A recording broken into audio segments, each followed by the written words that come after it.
السلام علیکم پیارے پیارے readers, I hope you are fine. Welcome back to my YouTube channel. موصف ناول کے نیکسٹ ایپیسوڈ کو سٹارٹ کرتی ہوں۔ آپ نے میرے ساتھ کیا کیا آپ کو اندازہ ہے؟ ارے یہ کیا چپ رہیں؟ میں بتاتی ہوں۔ تائی مہتاب کو جیسے ہوش آیا تھا ایک دم سینے پہ ہاتھ مارتی سامنے آئی۔ سارا فساد اسی لڑکی کا مچایا ہوا ہے۔ یہ میرے بیٹے کو پھنسا رہی ہے تاکہ اس کے کرتوت نہ کھلیں۔ آغا صاحب، انہوں نے تائید مطلب نظروں سے آغا جان کو دیکھا اور پھر ادھر ادھر گردن گھمائی۔ سب خاموش کھڑے تھے، کسی نے ہاں یا نہ نہیں کی۔ لڑکی کا نام محمل ابراہیم ہے، ہمایوں نے موبائل کا بٹن دبا کر ان کے سامنے کیا۔ اسپیکر سے آواز گونجنے لگی، فواد کی آواز، جو بنا دقت پہچانی جاتی تھی۔ 3 تاریخ ہفتے کی شام وہ آپ کے پاس ہوگی، معصوم، انچوئی اور نوجوان ہے۔ آپ کے ڈیمانڈ پر پوری اترتی ہے اور کہکا محمل کو اپنا چہرہ تمتماتا ہوا محسوس ہوا۔ ذرا سے وقفے سے مختلف آوازیں گونج رہی تھیں۔ فواد بھائی، یہ لوگ مجھے غلط سمجھ رہے ہیں۔ فواد بھائی، یہ لوگ میرے ساتھ کچھ غلط کر دیں گے۔ بکواس بند کرو اور میری بات غور سے سنو۔ تمہیں وہ ڈائمنڈ رنگ چاہیے ہے نا، تو جیسے وہ کہیں کرتی جاؤ۔ بس ایک رات ہی کی تو بات ہے، صبح تمہیں ڈرائیور لینے آ جائے گا، تو جیسے وہ کہیں کرتی جاؤ۔ ہمایوں نے بٹن دبایا اور موبائل نیچے کیا۔ فواد نے سر جھٹکا۔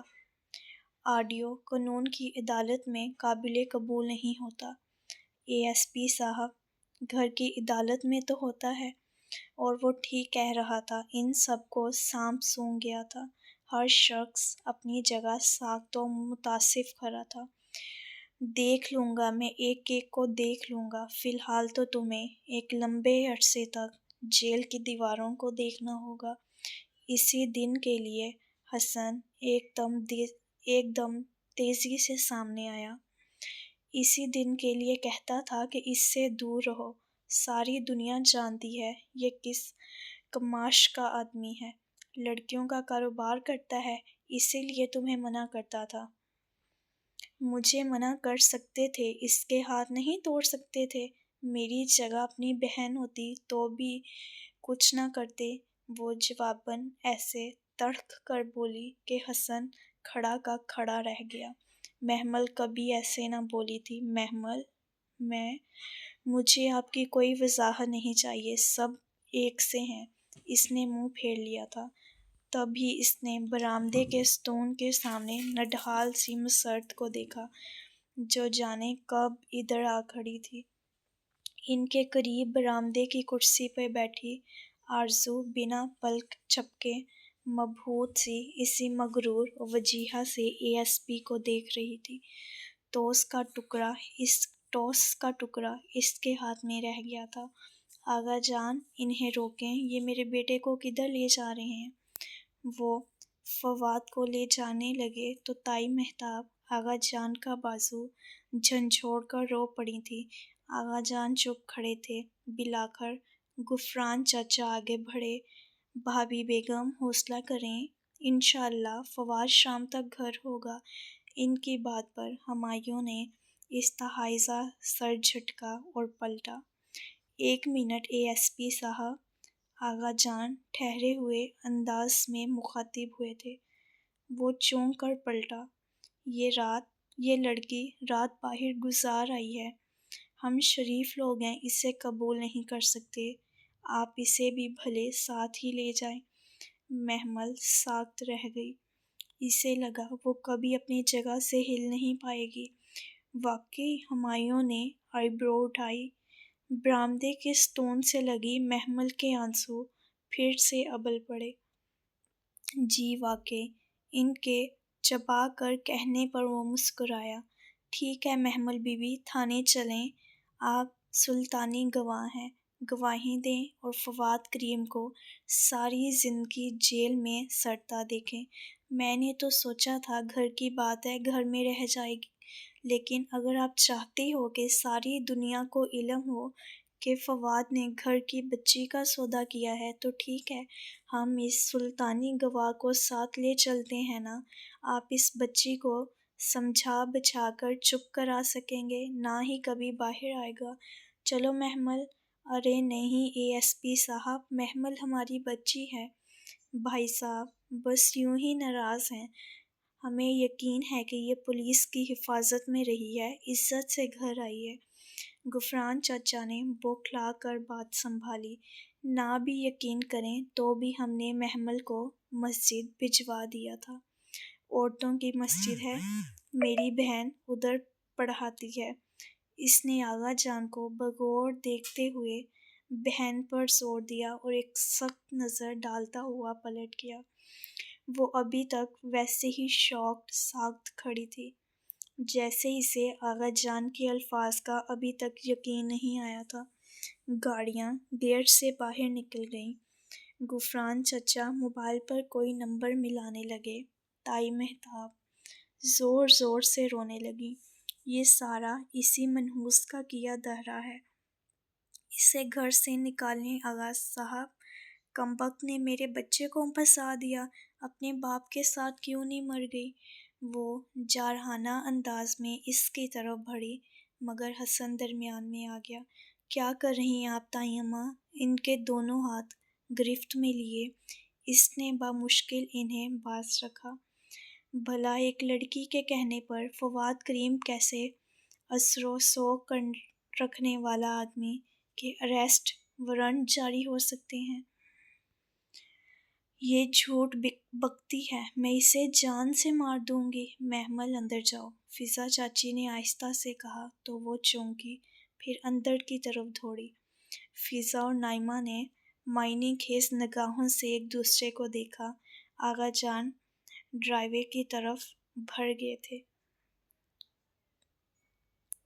تائی اماں ابھی تک حسن کے بازو میں رو چیخ رہی تھی۔ وہ بھاگتی ہوئیں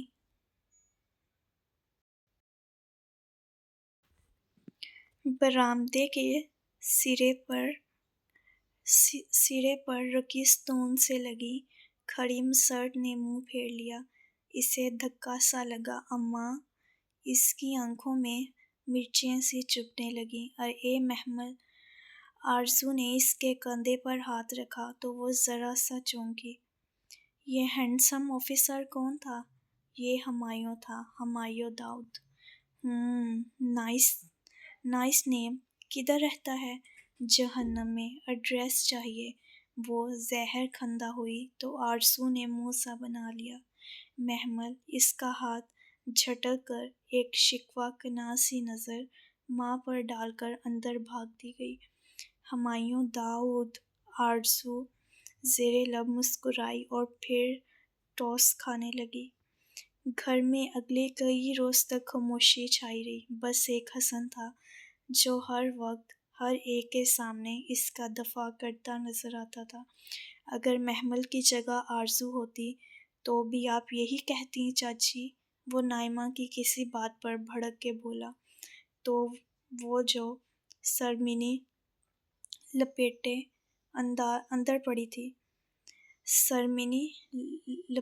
اندر پڑی تھی، جھٹکے سے اٹھی اور تیزی سے باہر آئی۔ آپ کو کوئی ضرورت نہیں ہے ہر ایک کے سامنے میری صفائی دینے کی، وہ لاؤنج میں آ کر ایک دم چکا کر بولی تو سب چونک کر اسے دیکھنے لگے۔ مگر محمل، اگر ان لوگوں نے یوں ہی مجھے پورے خاندان میں بے عزت کرنا ہے تو ٹھیک ہے، اگر عزت ایک دفعہ چلی گئی تو میں کس عزت کو بچانے کے لیے کورٹ میں چپ رہوں گی؟ میں بھی بھری عدالت میں پورے شہر کو بتاؤں گی۔ سن لیں آپ سب۔ اپنے پیچھے دھاڑ سے دروازہ بند کر کے اس نے پھر سے خود کو کمرے میں بند کر لیا۔ اندر مسرت بستر کی چادر درست کر رہی تھی۔ اسے آتا دیکھ کر لمحے بھر کو سر اٹھایا، پھر واپس کام مصروف ہو گئیں۔ آپ بھی مجھ سے ناراض ہیں اماں؟ مسرت خاموشی سے تکیے پر غلاف چڑھا رہی تھی۔ اماں! اس کی آنکھوں کے گوشے بھیگنے لگے۔ وہ تکیے درست کر کے دروازے کی طرف بڑھی۔ میں نے کیا کیا ہے اماں؟ وہ رو پڑی تھی۔ دروازے کی طرف بڑھتی مسرت نے گردن موڑی۔ تم نے اچھا نہیں کیا محمل، وہ بہت دنوں بعد بولی تھی۔ اماں، وہ تڑپ کر ان کے قریب آئی۔ فواد بھائی نے مجھے فنکشن کا کہہ کر، مجھے پتہ ہے مگر یقین نہیں ہے۔ میں برسوں ان کی خدمت کرتی رہی کہ شاید کبھی یہ ہمیں کچھ عزت دیں، مگر میری بیٹی انہی کے بیٹے کو پکڑوا کر کورٹ کچہری میں گواہی دیتی پھرے۔ پہلے زندگی کم مشکل تھی محمل، جو تم نے اور مشکل بنا دی۔ وہ تھکی تھکی سی پلٹ گئی۔ وہ نم آنکھوں سے انہیں جاتے ہوئے دیکھتی رہی۔ ایک غلط قدم اسے یہاں لا پہنچائے گا اس نے سوچا بھی نہ تھا۔ پھر کتنے ہی دن وہ ماتم کرتی رہی۔ اس کے پاس رونے کو بہت کچھ تھا۔ پھر کئی دنوں بعد اسے عبایا، اسکارف اور مردانہ شلوار قمیص کا خیال آیا تو دونوں کو الگ الگ شاپر میں ڈال کر فرشتے کو واپس کرنے نکلی۔ کوئی ضرورت نہیں ہے ہمایوں داؤد کے منہ لگنے کی، فرشتے کو واپس کر دوں گی، وہی آگے پہنچا دے گی۔ اس نے سوچا تھا۔ بس اسٹاپ کا بینچ اب ویران ہوتا تھا۔ وہ سیاہ فام لڑکی مڑ کر کبھی واپس نہیں آئی تھی۔ جانے کون تھی، کہاں سے آئی تھی، وہ اکثر سوچتی رہ جاتی۔ بس سے اتر کر اس نے سڑک پر کھڑے گردن اونچی کر کے دیکھا۔ وہ دونوں عورتیں ساتھ ساتھ تھیں۔ ہمایوں داؤد کا بنگلہ سبز بیلیوں سے ڈھکا تھا اور ساتھ موجود سفید ستونوں والی عمارت کوئی انسٹیٹیوٹ تھا شاید۔ کوئی ضرورت نہیں ہے اس فضول انسان کا دروازہ کھٹکھٹانے کی، میں مسجد میں ہی چلی جاتی ہوں۔ وہ مسجد کے سیاہ گیٹ کے سامنے آئی۔ گیٹ کا سیاہ لوہا چمک رہا تھا۔ اسے اس چمکتے لوہے میں اپنا عکس نظر آیا۔ بلو جینس کے اوپر گھٹنوں تک آتا کرتا، گردن سے لپٹا دوپٹہ، اونچی بھوری پونی ٹیل بانے، ماتھے پر بل ڈالے وہ اپنے مخصوص حلیے میں تھی۔ گیٹ کے اس طرف ایک بورڈ لگا تھا جس کو وہ پہلے نہ دیکھ سکی تھی۔ اس پر واضح لکھا تھا، مردوں کا داخلہ ممنوع ہے، نو مین الاؤڈ۔ ساتھ باروردی گارڈ بیٹھا تھا۔ اس نے گہری سانس لے کر اندر قدم رکھا۔ بڑا سا سرسبز کال، سامنے سفید سنگ مرمر کا چمکتا برآمدہ، برآمدے کے کونے میں ریسیپشن ڈیسک کے پیچھے کھڑی لڑکی جو سیاہ عبائے کے اوپر سرمئی اسکارف میں ملبوس، فون کان سے لگائے محض گفتگو تھی۔ سامنے سے سفید شلوار قمیص میں ملبوس ایک لڑکی چلی آ رہی تھی۔ اس نے انابیہ اسکارف لے رکھا تھا جیسے یونیفارم ہو۔ محمل کے قریب سے گزرتے ہوئے اس نے مسکرا کر السلام علیکم کہا۔ جی، وہ چونکی اور لڑکی مسکرا کر اس کے پاس سے گزرتی چلی گئی۔ اس نے مجھے سلام کیا ہے، کیا یہ مجھے جانتی ہے؟ وہ الجھ ہی رہی تھی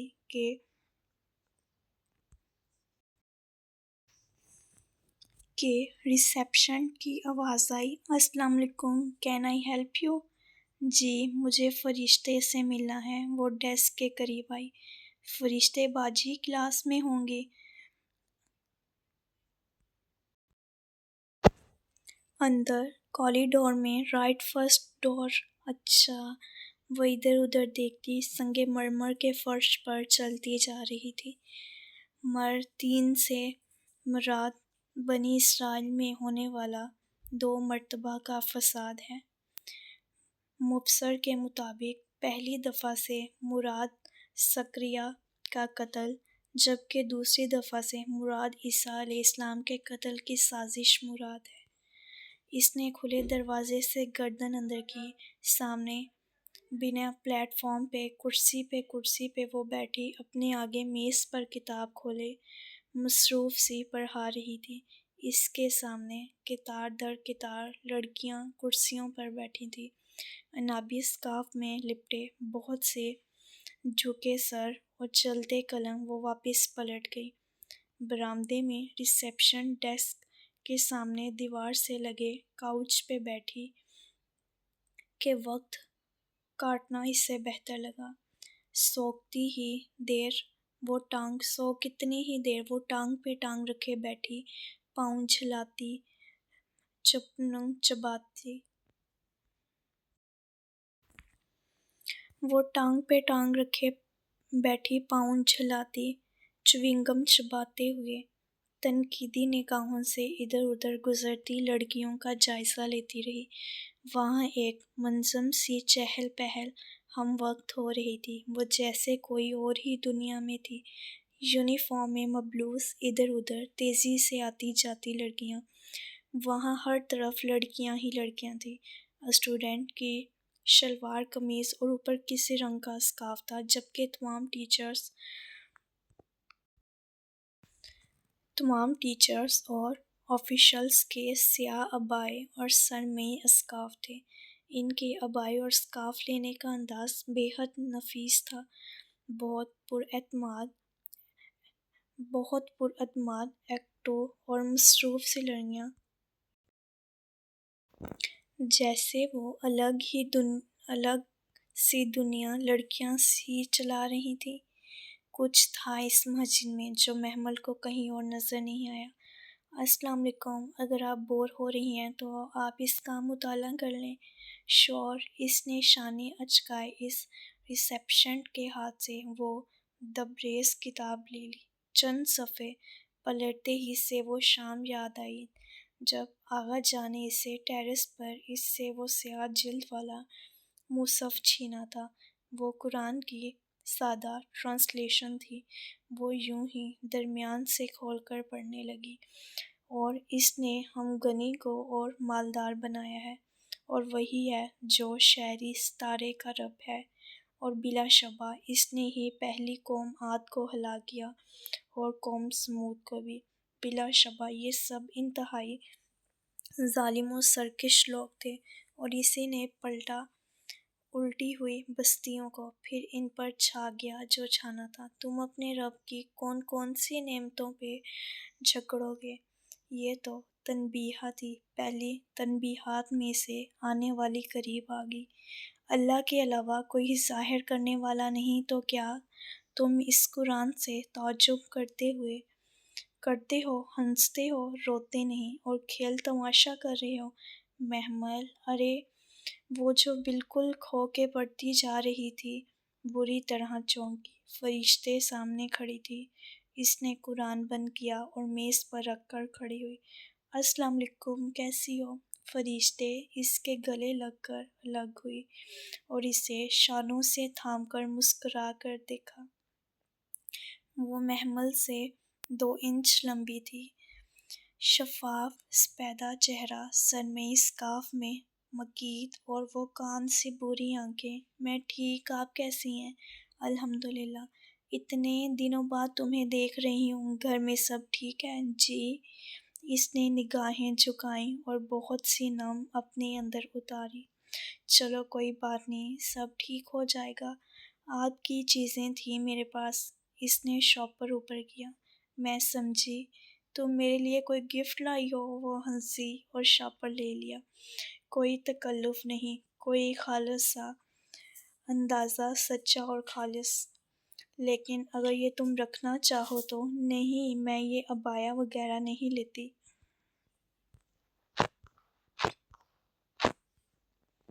نو پرابلم دیں، بہت شکریہ۔ وہ خوش دلی سے مسکرائی تو محمل کو اچھا لگا۔ بہت مذہبی لوگ عموماً اتنے سنجیدہ اور سخت نظر آتے ہیں کہ جیسے ایک وہی نیک مومن ہو اور باقی سب گناہ گار کافر۔ اسے ایسے لوگوں سے شاید چڑ تھی جن کے سامنے اسے لگے کہ وہ بہت گناہ گار سمجھ رہا ہے۔ مگر فرشتے اور اس کی مسجد کی لڑکیاں اس روایتی امیج سے بہت مختلف تھیں۔ یہ ان کا ہے۔ اس نے دوسرا شاپر آگے کیا۔ ہمایوں کا؟ جی۔ اچھا، ہمایوں کبھی شہر میں ہوتا ہے؟ کہیں نہیں۔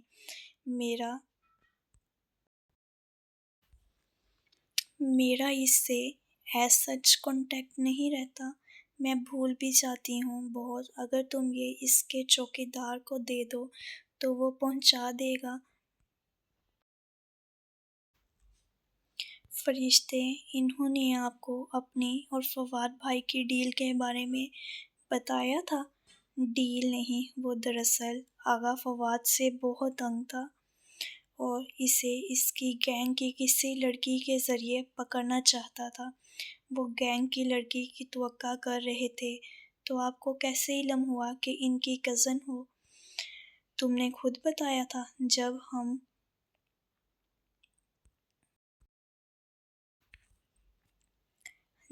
ہم پرائل ہال میں تہجد پڑھ رہے تھے اور کئی دن کی الجھن سلجھ گئی. میں تو گینگ کی لڑکی نہیں تھی. پھر انہوں نے فواد بھائی کو کیسے اریسٹ کر لیا؟ یہ تو تم ہمایوں سے پوچھنا. میری تو عرصے سے اس سے بات نہیں ہوئی. ٹھیک 2 بجنے کو ہیں فرشتے، میں پھر آؤں گی. اور وہ سوچ رہی تھی کہ اس کا ہمایوں سے زیادہ رابطہ نہیں رہتا، مگر اسے فواد کے کیس کی ہر بات معلوم تھی. عجیب بات تھی. اور میں دعا کروں گی کہ کبھی تم ہمارے ساتھ آ کر قرآن پڑھو. معلوم نہیں، شاید میں کچھ عرصے تک انگلینڈ چلی جاؤں. اوہ، فرشتے کے چہرے پر سایہ سا لہرایا. آپ مسجد میں قرآن پڑھاتے ہیں؟ ہاں، یہ دراصل ایک اسلامک اسکول ہے. میں چلاتی ہوں. وہ اسے لان تک چھوڑنے آئی. تمہیں کبھی کسی نے اس کتاب کی طرف نہیں بلایا محمل؟ جاتے سمے اس نے پوچھا تو اس کے قدم رک گئے. یادوں کے پردے پر ایک سیاہ فوم چہرہ لہرایا تھا. بلایا تھا، مگر میں نے دل کا انتخاب کیا اور میں خوش تھی. اس نے کہا تھا یہ کتاب سحر کر دیتی ہے اور مجھے مسحور ہونے سے ڈر لگتا ہے. کتاب سحر نہیں کرتی، پڑھنے والا خود سحر زدہ محسوس کرتا ہے. ان دونوں میں کیا فرق ہے؟ بہت سے لفظوں کو الگ الگ پرکھنا سیکھو، نہیں تو زندگی کی سمجھ نہیں آئے گی. فرشتے چلی گئی اور وہ شاپر اٹھائے خود کو گھسیٹتی ہوئی باہر نکلی. ساتھ والے گیٹ میں اندر جاتی گاڑی لمحے بھر کور کی. شیشہ نیچے ہوا، سر پر کیپ اور وجیہہ چہرے پر ڈارک گلاسز لگائے اس نے اسے دیکھا تھا. گیٹ کے سامنے کھڑی تھی. وہ چوکیدار کو کچھ کہہ کر گاڑی زن سے اندر لے گیا. چوکیدار بھاگتا ہوا اس کے قریب آیا. صاحب کہہ رہے ہیں آپ کو اندر ڈرائنگ روم میں بٹھائیں، وہ آتے ہیں. تمہارے صاحب نے سوچا بھی کیسے کہ میں اس سے ملنے آئی ہوں؟ مائی فٹ، یہ پکڑو اور اپنے صاحب کے منہ پر مارنا. غصے سے اس کی آواز بلند ہونے لگی. سارا کیا دھرا اس شخص کا تھا. اسے اس پہ بے طرح غصہ آیا تھا. اس نے شاپر اسے تھمایا. اسی پل وہ کیپ ہاتھ میں لیے تیزی سے چلتا ہوا اس تک آیا. خان، گیٹ بند کر دو اور بطول سے کہو چائے پانی کا بندوبست کرے. مہمان ہیں اور آپ پلیز اندر آ جائیں. شائستہ ہموار لہجہ وہ قطعاً مختلف لگ رہا تھا. مجھے اندر آنے کا کوئی شوق نہیں ہے، لیکن آغا فواد کے باہر آنے کی خبر سننے کا ہوگا. وہ متبس سی سوچتی رہ گئی تو ہمایوں نے مسکراتے ہوئے راستہ چھوڑ دیا. دل کی روشنی میں اس کا لاؤنج اتنا ہی نفیس جتنا اس دن رات کو لگا تھا. اونچی دیوار گھیر کھڑکیوں کے ہلکے پردے نفاست سے بند تھے. سنہری روشنی چھن کر اندر آ رہی تھی. کونوں میں نفاست سے لگے مغلیہ دور طرز کے سنہری گملوں میں لگے پودے بہت تر و تازہ لگ رہے تھے. بیٹھیں، وہ ہاتھ سے اشارہ کرتا سامنے صوفے پر بیٹھا. اس کے چہرے پر کھڑکی سے روشنی سیدھی پڑ رہی تھی. Thank you. وہ ذرا تکلف سے بیٹھی. اس کا صوفہ اندھیرے میں تھا. ہمایوں کو اس کا وجود بھی اسی تاریکی کا حصہ لگا تھا. آپ نے جو بھی کہنا ہے ذرا جلدی کہیے. ڈر گئی ہیں؟ وہ ٹانگ پہ ٹانگ رکھے ٹیک لگائے محفوظ سا مسکرایا. میں ڈرتی نہیں ہوں بلکہ آپ کو بے حد ناقابل اعتبار سمجھتی ہوں۔ شوق سے سمجھے، مگر میں نے آپ کو اغوا نہیں کیا تھا۔ آپ کورٹ میں میرے خلاف بیان نہیں دے سکتی۔ آپ کو کس نے کہا کہ میں آپ کے خلاف بیان دے رہی ہوں؟ آپ کے تایا نے۔ محمل نے خاموشی سے اس کا چہرہ دیکھا۔ بات کچھ سمجھ میں آنے لگی تھی۔ وہ کہتے ہیں آپ کورٹ میں یہ بیان دیں گی کہ میں نے آپ کو حبس بجا میں رکھا تھا، اور یقیناً وہ اس کے لیے آپ پر دباؤ ڈالیں گے۔ آپ کو کیوں لگا کہ انہیں مجھ پر دباؤ ڈالنا پڑے گا؟ وہ اب مطمئن سی ٹانگ پہ ٹانگ رکھے جھلا رہی تھی۔ انداز میں ہلکا سا طنز تھا۔ ہمایوں ذرا چونک کر سیدھا ہوا۔ کیا مطلب؟ حبس بجا میں تو آپ نے مجھے رکھا تھا اے ایس پی صاحب۔ مس محمل ابراہیم، اتنی آسانی سے اتنے بڑے بیان نہیں دیے جا سکتے، حالانکہ آپ جانتی ہیں کہ میں بے قصور ہوں۔ بے قصور؟ اگر آپ مجھے گھر جانے دیتے تو میں یوں بدنام نہ ہوتی۔ پہلے آپ بے ہوش ہوئیں، حالانکہ آپ اس وقت ایک اے ایس پی کی تحویل میں تھیں۔ ہمایوں داؤد کی نہیں۔ اگر آپ دیوار نہ پھلنگتی تو میں رات میں ہی آپ کا بیان لے کر آپ کو اکیلے گھر چھوڑ آتا۔ مجھے کمرے میں بند کرتے وقت تو آپ نے کسی بیان کا ذکر نہیں کیا تھا۔ مجھے قانون مت سکھائیں، وہ میرا تفتیش کا طریقہ تھا، اور آپ کے اس طریقے میں بھلے کوئی بدنام ہو جائے تو ہو جائے، مجھے پرواہ نہیں۔ آپ اس کا دل چاہا وہ گملہ اس کے سر پر پھوڑ دیں۔ میم، اس وقت آپ کو آپ کے گھر نہیں چھوڑا جا سکتا تھا۔ ہم فواد کو ڈھیل دے رہے تھے۔ میں جانتا تھا مسجد گئی ہیں اور فجر سے پہلے مسجد کے دروازے نہیں کھلتے، سو میں اذان سنتے ہی آپ کو لینے آیا تھا۔ مجھے آپ کی کہانی نہیں سننی۔ وہ پیر پٹکتی اٹھی۔ وہ ابھی تک تاریکی میں تھی، جس سے اس کے چہرے کے نقوش مدھم پڑ گئے تھے۔ نہ سنیں، مگر میرا کارڈ رکھ لیں، ہو سکتا ہے آپ کو میری مدد کی ضرورت پڑے۔ اس نے ایک کارڈ اس کے ہاتھ میں گویا زبردستی رکھنا چاہا۔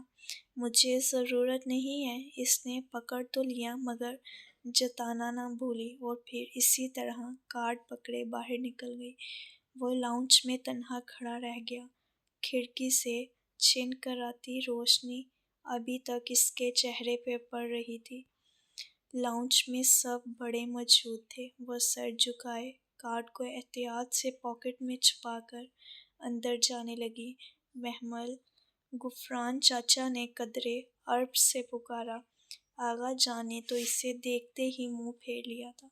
وہ اس دن سے اسے مخاطب نہیں ہوئے تھے۔ جی، وہ ناگواری سے رکی۔ کدھر سے آ رہی ہو؟ پرچہ کٹوانے گئی تھی تھانے۔ واٹ؟ غفران چاچا غضبناک سے اس کی طرف بڑھے۔ جی، آپ کے فواد آغا کے خلاف پرچہ کٹوانے گئی تھی۔ کیوں نہیں کٹوا سکتی؟ وہ ان کے بالکل سامنے کھڑی بلند آواز میں بے لحاظی سے بول رہی تھی۔ اور مجھ سے آئندہ سوال مت کیجیے گا کہ میں جدھر بھی جاؤں میری مرضی۔ آپ لوگ ہوتے کون ہیں مجھ سے؟ چٹا کی آواز کے ساتھ اس کے منہ پر تھپڑ لگا تھا۔ وہ بے اختیار 2 قدم پیچھے ہٹی تھی اور چہرے پر ہاتھ رکھے بے یقینی سے غفران چچا کو دیکھا۔ پرچہ کٹواؤ گی تم؟ ہاں۔ انہوں نے اس کو بالوں سے پکڑ کر زور سے جھٹکا دیا۔ ہاں ہاں کٹواؤں گی، مجھے نہیں روک سکتے آپ لوگ۔ وہ حلق پھاڑ کے چلائی تھی۔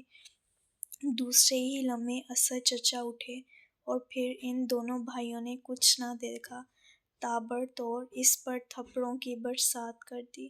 آغا جان بڑے صوفے پر آرام سے ٹانگ پہ ٹانگ رکھے اسے پیٹتے دیکھتے رہے تھے۔ تائی مہتاب، نائمہ اور فضا بھی بالکل قریب ہی بالکل خاموش بیٹھی تھی۔ سامیہ کچن کے کھلے دروازے میں کھڑی تھی۔ اوپر سیڑھیوں سے ندا جھانک رہی تھی۔ اور اسے بری طرح گالیاں بکتے مارتے چلے گئے۔ وہ صوفے پر بے حال سی گری چیخ چیخ کر رو رہی تھی، مگر ان دونوں نے اسے نہیں چھوڑا۔ بول کٹوائے گی پرچہ؟ وہ دونوں بار بار یہی پوچھتے، یہاں تک کہ نڈھال سی محمل میں جواب دینے کی ساکھ نہ رہی تو انہوں نے ہاتھ روک لیا۔ صوفے کے ایک ٹھوکر مار کر غفران چچا باہر چلے گئے۔ امی امی وہ صوفے پر گری، منہ پہ بازو رکھے گھٹی گھٹی سسکیوں سے رو رہی تھی۔ مسرت ادھر کہیں بھی نہیں تھی۔ آہستہ آہستہ سب بڑے ایک ایک کر کے اٹھ کر باہر چلے گئے۔ سیڑھیوں سے لگی تماشا دیکھتی لڑکیاں بھی اپنے کمروں کو ہو لیں۔ مر جاؤ تم سب، اللہ کرے تم سب کے بچے مر جائیں، چھت گرے تم لوگوں پر، گردن کاٹ دوں میں تمہارے بچوں کی۔ وہ ہچکچیوں سے روتی گھٹ گھٹ کے بد دعائیں دیے جا رہی تھی۔ کتنی ہی دیر بعد لاؤنج کا دروازہ کھلا اور دن بھر کا تھکا ہارا حسن اندر داخل ہوا۔ کوٹ بازو پر ڈالے، ٹائی کی ناٹ ڈھیلی کرتا وہ ممی ممی پکارتا۔ ذرا آگے آیا تو ایک دم ساکت رہ گیا۔ کارپٹ پر بکھرے کشن اور ایک صوفے جسے ٹھوکر مار کر جگہ سے ہٹا دیا گیا تھا، اس پہ عجیب طرح سے گری محمل، بکھرے بال، چہرے پر نیل، بازوؤں پہ سرخ نشان۔ وہ بازو سے آدھا چہرہ چھپائے سسکیوں سے رو رہی تھی۔ وہ مدہیر سا چند قدم آگے آیا۔ محمل وہ بنا پلک جھپکے سے دیکھ رہا تھا۔ کس نے کیا یہ سب؟ مر جاؤ تم۔ ایک دم بازو ہٹا کر اس نے حسن کو دیکھا اور پھر چلائی تھی۔ خدا کرے تم سب مر جاؤ، یتیموں پر ظلم کرتے ہو، خدا کرے تمہارے بچے مر جائیں سب کے۔ محمل مجھے بتاؤ یہ کس نے کیا ہے؟ میں مر جاؤں تم سب۔ وہ پوری قوت سے چلائی، پھر یکدم بک کر رو دی اور اٹھ کر لڑکھڑاتی ہوئی اپنے کمرے کی طرف بڑھ گئی۔